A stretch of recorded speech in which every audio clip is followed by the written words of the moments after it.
નમસ્તે વિદ્યાર્થીઓ, ધોરણ 12 વિષય સમાજશાસ્ત્ર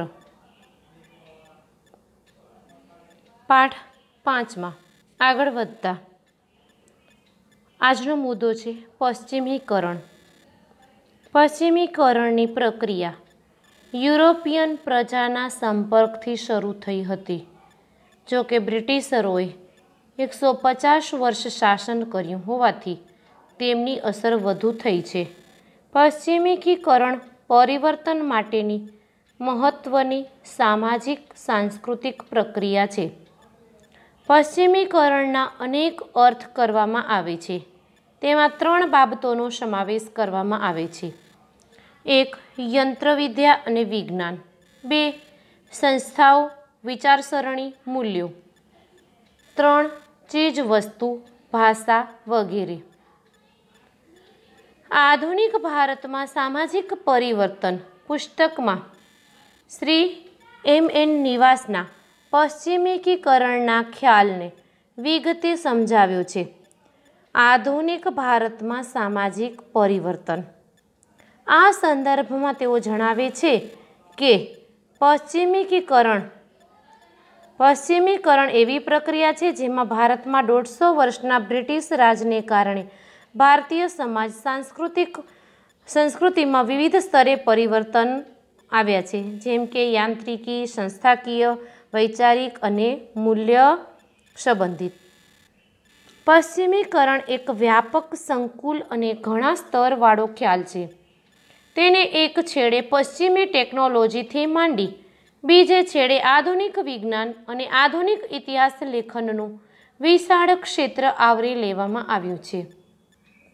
અહીં એ સ્પષ્ટ કરવું જરૂરી છે કે સંસ્કૃતિકીકરણ અને પશ્ચિમીકરણ એ ભારતમાં માળખાકીય પરિવર્તનો કરતાં સાંસ્કૃતિક સામાજિક પરિવર્તનો સમજાવવા માટેના ખ્યાલ છે.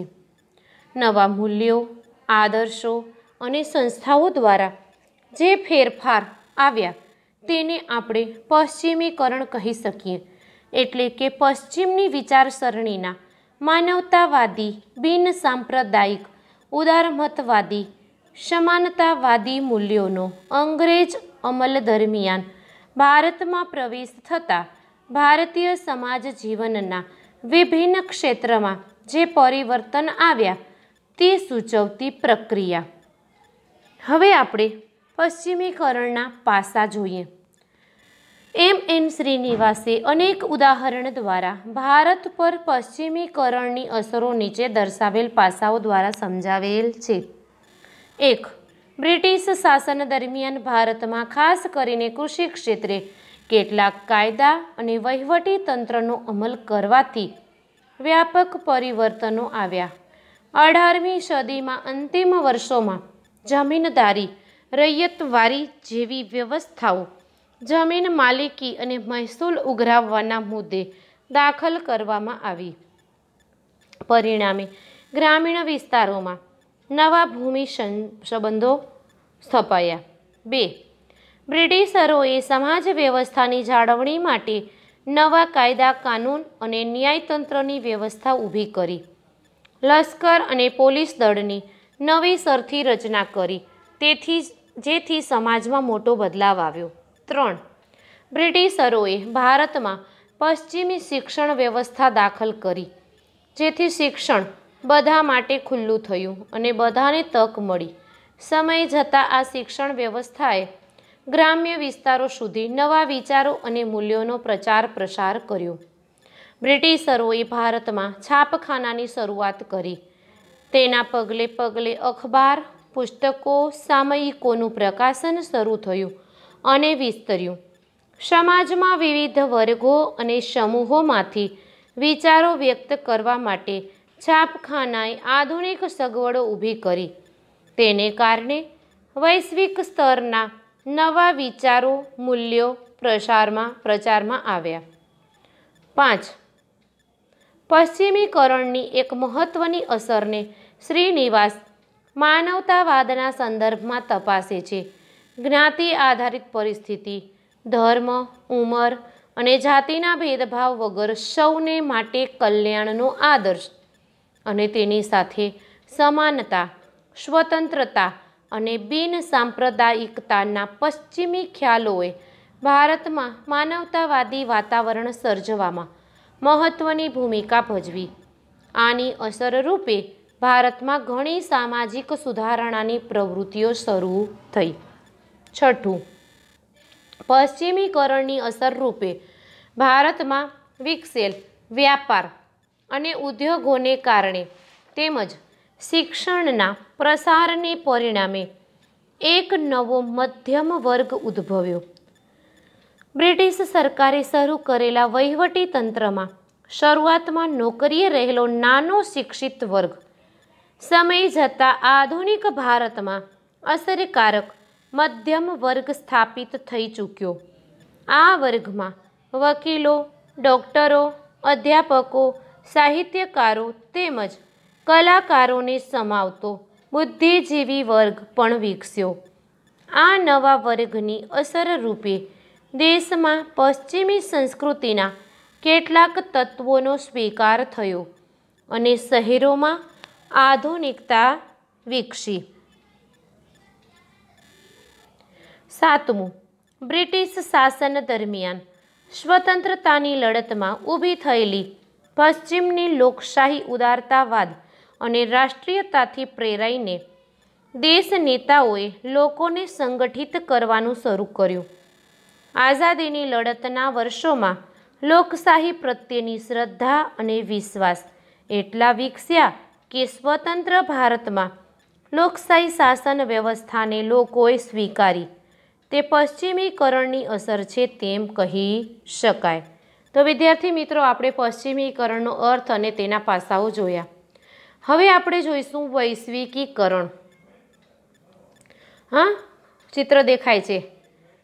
વૈશ્વિકીકરણ 21મી સદીમાં સામાજિક પરિવર્તનની ચર્ચા વૈશ્વિકીકરણ ઉદારીકરણના સંદર્ભ વગર અધૂરી ગણાય. આમ તો વૈશ્વિકીકરણની પ્રક્રિયા ભારત માટે નવી નથી, પરંતુ 20મી સદીના છેલ્લા દશકામાં સમગ્ર વિશ્વમાં 3 પ્રક્રિયા શરૂ થઈ: ઉદારીકરણ, ખાનગીકરણ અને વૈશ્વિકીકરણ. આ ત્રણેય પ્રક્રિયાઓએ દેશની અર્થવ્યવસ્થા પર તેમજ સમાજ અને સંસ્કૃતિ પર અસર કરી છે. આ પ્રક્રિયાને લીધે ખૂબ ઝડપી વિશ્વ એક સમાજ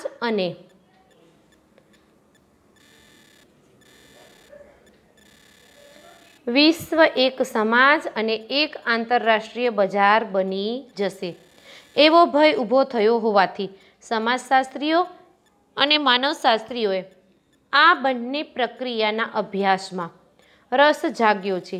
પરિવર્તનની સામાજિક સાંસ્કૃતિક પ્રક્રિયા તરીકે હવે આપણે વૈશ્વિકીકરણ ઉદારીકરણના ખ્યાલની સમજૂતી મેળવીશું. વૈશ્વિકીકરણ એ જટિલ સામાજિક, આર્થિક, રાજકીય પ્રક્રિયા છે જે વિશ્વના તમામ દેશોમાં જોવા મળે છે. સમાજ વૈજ્ઞાનિકોની રાષ્ટ્ર અને રાજ્યને નજીક લાવી દે છે અને વિશ્વ એક ગામ બને છે. તો સંચાર ક્રાંતિ અને યંત્ર વૈજ્ઞાનિક સ્ત્રોતોએ આ પ્રક્રિયાને ગતિ આપી છે. વૈશ્વિકીકરણનો અર્થ.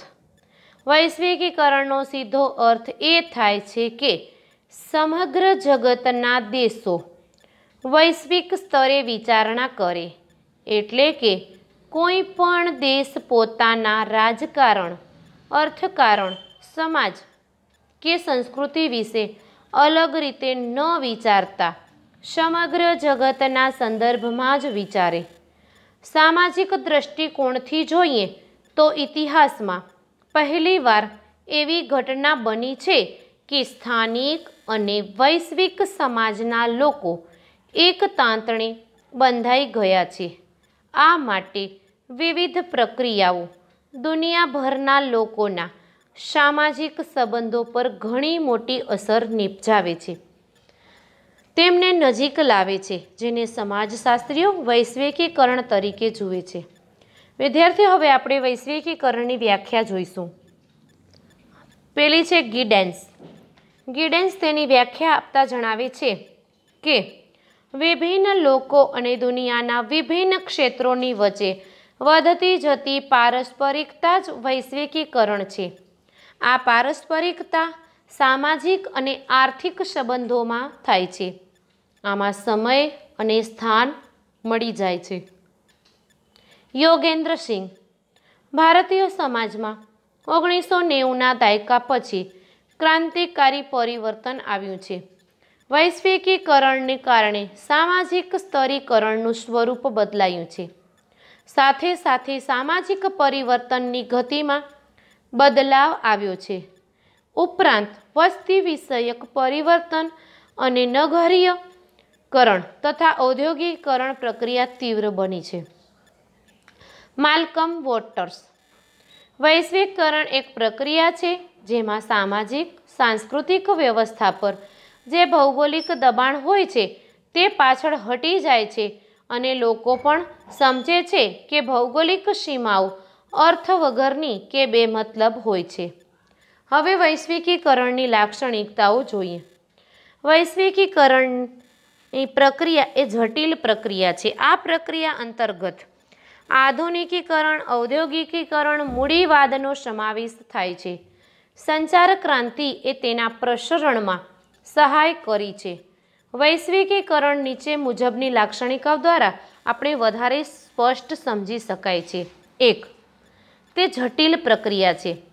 વૈશ્વિકરણ એ જટિલ પ્રક્રિયા એટલા માટે છે કે તેની સાથે ઉદારીકરણ અને ખાનગીકરણ ગાઢ રીતે સંકળાયેલ છે. તેથી પરસ્પર અસરો થતી હોવાથી તે જટિલ અને અઘરું બને છે. બીજું, વૈશ્વિકીકરણ કારણ અને પરિણામ બંને રીતે અસર કરે છે. આમ તે ખૂબ જટિલ પ્રક્રિયા છે તેમ કહી શકાય. બીજું, બહુવિધ પાસા ધરાવતી પ્રક્રિયા છે. એટલે કે વૈશ્વિકીકરણ આર્થિક, રાજનૈતિક, સામાજિક, સાંસ્કૃતિક જેવા અનેક બહુવિધ પાસા ધરાવતી પ્રક્રિયા છે. જો કે સમાજશાસ્ત્રને વૈશ્વિકીકરણના માત્ર સામાજિક સાંસ્કૃતિક પાસા અને પરિણામોના અભ્યાસમાં જ રસ છે.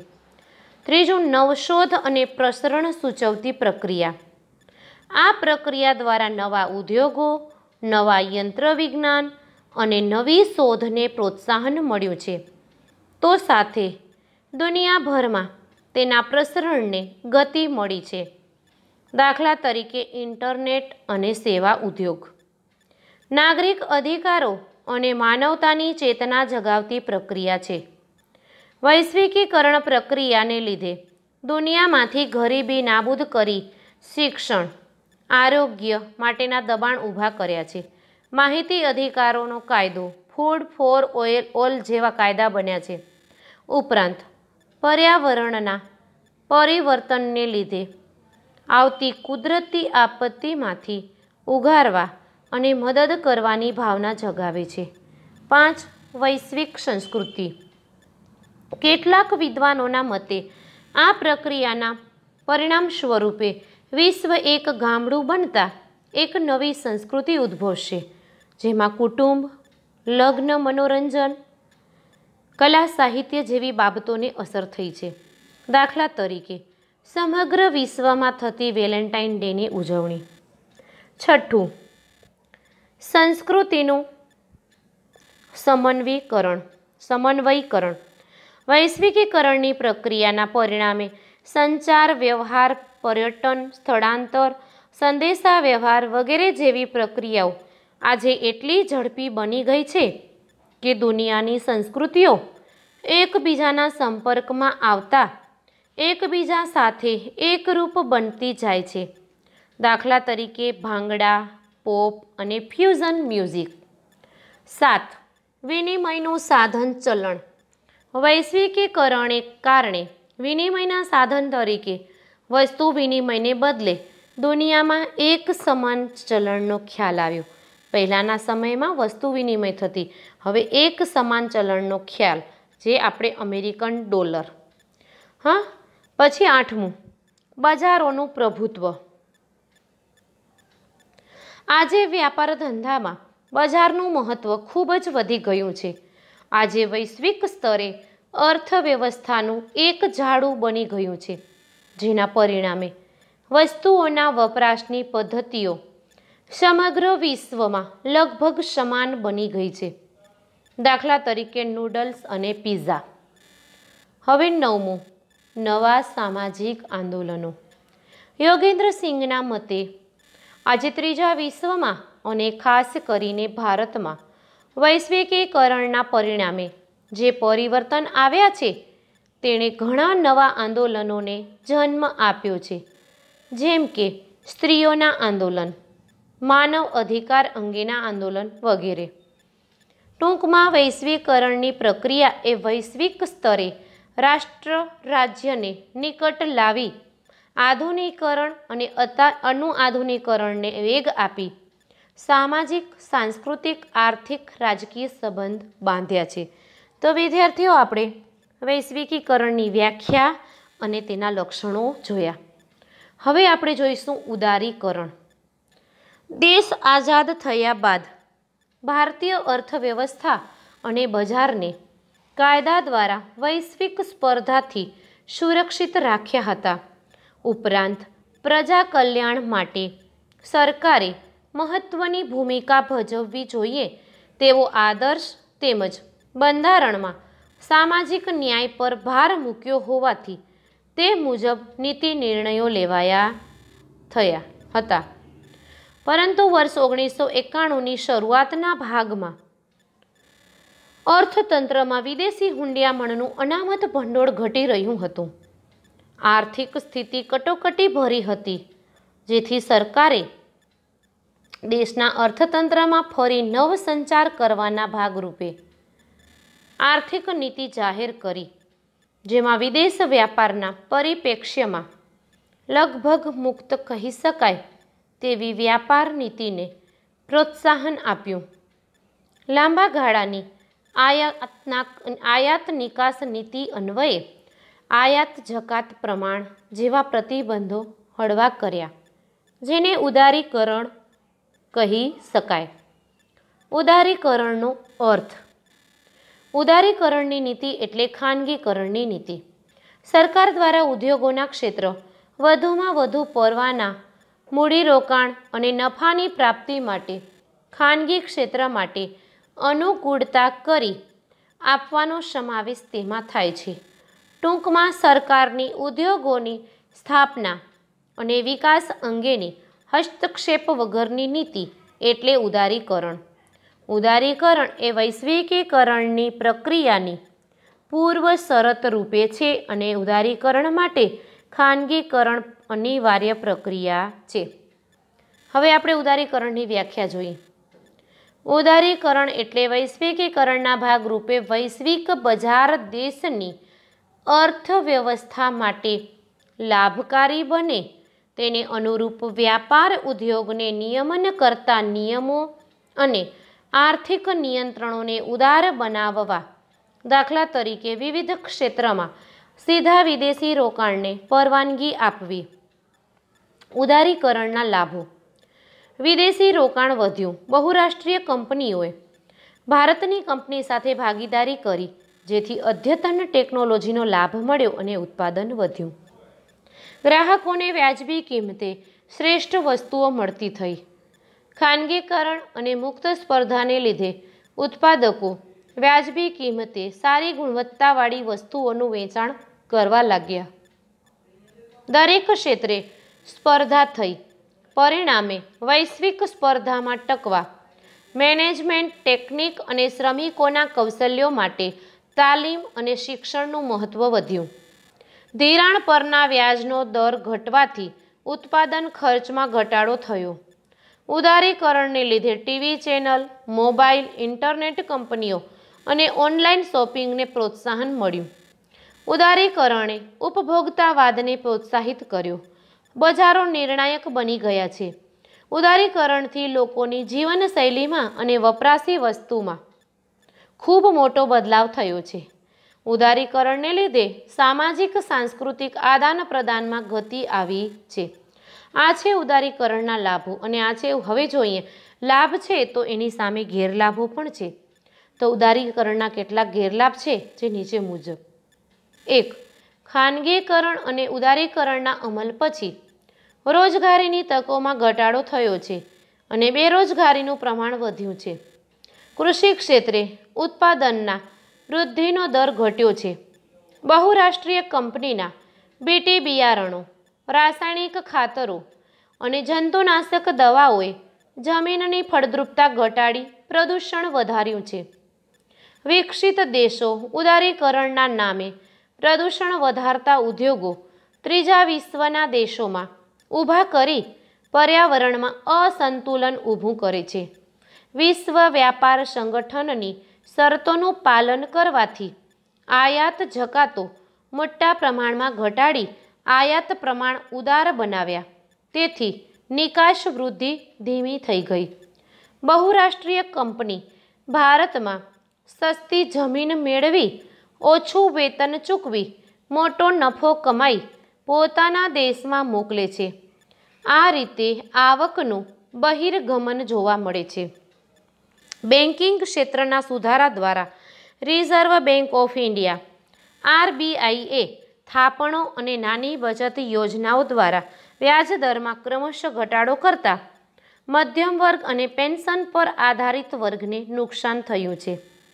ઉદારીકરણને લીધે દરેક બાબતોને બજાર ઉપર છોડી દીધી. પરિણામે અસમાનતા અને મોંઘવારી વધી છે. વિદ્યાર્થી મિત્રો, આ એકમમાં આપણે પરિવર્તનની સાંસ્કૃતિક અને સામાજિક પ્રક્રિયાઓની સમજૂતી મેળવી, જેથી તમે સાંસ્કૃતિકીકરણ અને પશ્ચિમીકરણ વચ્ચેનો ભેદ જોઈ શક્યા. સાથે વૈશ્વિકીકરણ અને ઉદારીકરણની સમાજ પર થતી અસરો જોઈ શકો છો. હવે આપણે સમૂહ સંચારના માધ્યમો અને સમાજ વિશે જાણકારી આગળના એકમમાં મેળવીશું. આવજો વિદ્યાર્થીઓ.